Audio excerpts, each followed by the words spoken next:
ഏത് ചെറിയ കുട്ടിയുടെ കയ്യിലും 5G നെറ്റ്വർക്കുള്ള മൊബൈലുള്ള ഈ കാലഘട്ടത്തിൽ 100% ലിറ്ററസി റേറ്റ് ഉള്ള കേരളത്തിൽ, അതും ഗണേഷ് കുമാറിനെ പോലെ ലോകവീരവും വിദ്യാഭ്യാസവും എനർജറ്റിക്കുമായ ഒരു മിനിസ്റ്റർ ഉള്ള കേരളത്തിൽ ഇവിടുത്തെ പൊതുഗതാഗതത്തിന്റെ അവസ്ഥ എന്ന് പറഞ്ഞാൽ വളരെ പരിതാപകരവും നമ്മൾക്കൊക്കെ അപമാനകരവുമാണ്. ഈ കാര്യം പറയാൻ വേണ്ടി ഗണേഷ് കുമാറിന്റെ സാറിന് പല പ്രാവശ്യം ശ്രമിച്ചു, 10-ലധികം മെയിലുകൾ ചെയ്തു, യാതൊരു റിപ്ലൈയും കിട്ടിയിട്ടില്ല. കണക്ഷൻ ചെയ്യാൻ കോണ്ടാക്ട് ചെയ്യാൻ പറ്റിയിട്ട് കണക്ട് ആയിട്ടില്ല. അതുപോലെ KSRTCയുടെ CMDനെ പല പ്രാവശ്യം ബന്ധപ്പെട്ടു, കിട്ടിയിട്ടില്ല. അതുകൊണ്ടാണ് ഇങ്ങനെ ഒരു വീഡിയോ ചെയ്യുന്നത്.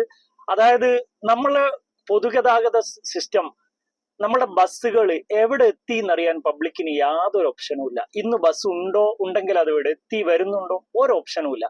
KSRTCക്ക് ചലോ എന്ന് പറഞ്ഞ ഒരു ആപ്പ് ഉണ്ട്, പക്ഷെ അതും ജനങ്ങൾക്ക് ഉപയോഗിക്കാൻ പറ്റുന്ന രീതിയിൽ ഇതുവരെ ആയിട്ടില്ല.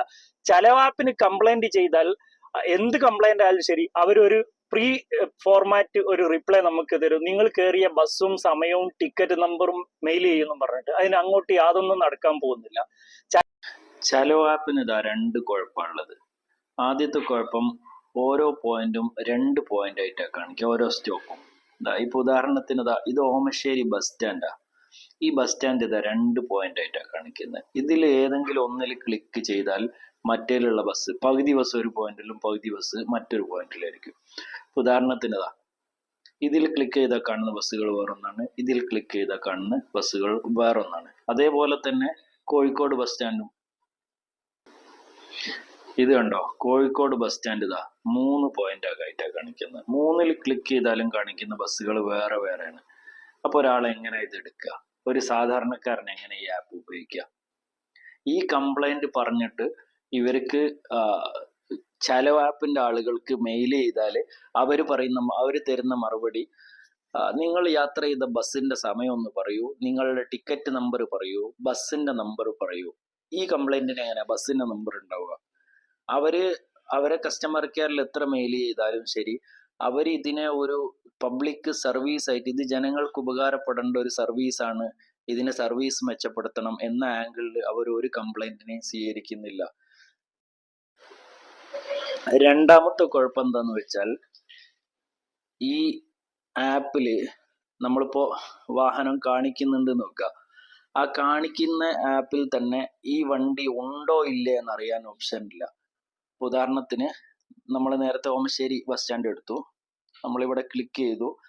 അപ്പൊ ഇതിലിപ്പോ സാറ്റലൈറ്റ് ബസ് സ്റ്റാൻഡിലോട്ട് പോകുന്ന, ബാംഗ്ലൂരിലോട്ട് പോകുന്ന ഒരു ബസ് എവിടെ നിന്ന്, അരീക്കോട് നിന്ന്, പെരിന്തൽമണ്ണെന്ന് വരുന്നതായിട്ട് കാണിക്കുന്നുണ്ട്. 8:40 ഓമശ്ശേരി ക്രോസ് ചെയ്യണം. ഇപ്പൊ സമയം 8:15. അപ്പൊ ഈ ബസ് ഇവിടെ എവിടെയെങ്കിലും ഓടുന്നുണ്ടാവാം. ഇതിൽ ക്ലിക്ക് ചെയ്താൽ ഈ ബസ് എവിടെ ഉള്ളതെന്ന് കാണാൻ ഒരു ഓപ്ഷനും ഇല്ല. അതായത് കണ്ടക്ടറുടെ ടിക്കറ്റിംഗ് മെഷീൻ ഓഫ് ആയാൽ പിന്നെ ഇത് ആപ്പിൽ എവിടെയും ട്രാക്ക് കിട്ടൂല. അങ്ങനെയാണെങ്കിൽ ലാസ്റ്റ് ഓൺലൈൻ എന്ന് പറഞ്ഞ ഒരു പോയിന്റ് കാണിച്ചാൽ ഈ ബസ് ഉണ്ടോ അല്ലെന്ന് ആളുകൾക്ക് മനസ്സിലാവുമായിരുന്നു. ലാസ്റ്റ് ഓൺലൈനും കാണിക്കൂല.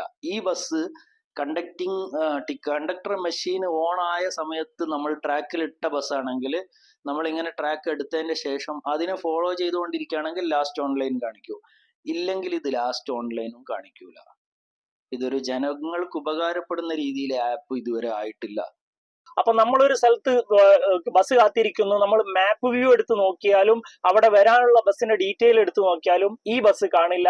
ഈ ബസ് ആപ്പിൽ ഇല്ലാതെ പിന്നെ പെട്ടെന്ന് കാണാൻ നമ്മളെ മുമ്പിലോട്ട് വന്നു ചേരുന്നു. അങ്ങനെ അതൊരു യൂസർ ഫ്രണ്ട്ലി ഉപയോഗിക്കാവുന്ന രീതിയിലായിട്ടില്ല. പ്രൈവറ്റിന്റെ ആണെങ്കിൽ അങ്ങനെ ഒരു ഓപ്ഷനും ഇല്ല.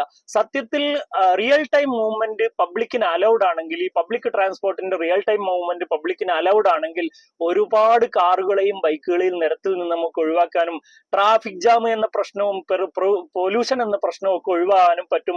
അതിലേറെ ജനങ്ങൾക്ക് വലിയ ഉപകാരമാവും. ഇന്നത്തെ കാലത്ത് എല്ലാവരുടെ കയ്യിലും മൊബൈൽ അല്ലേ.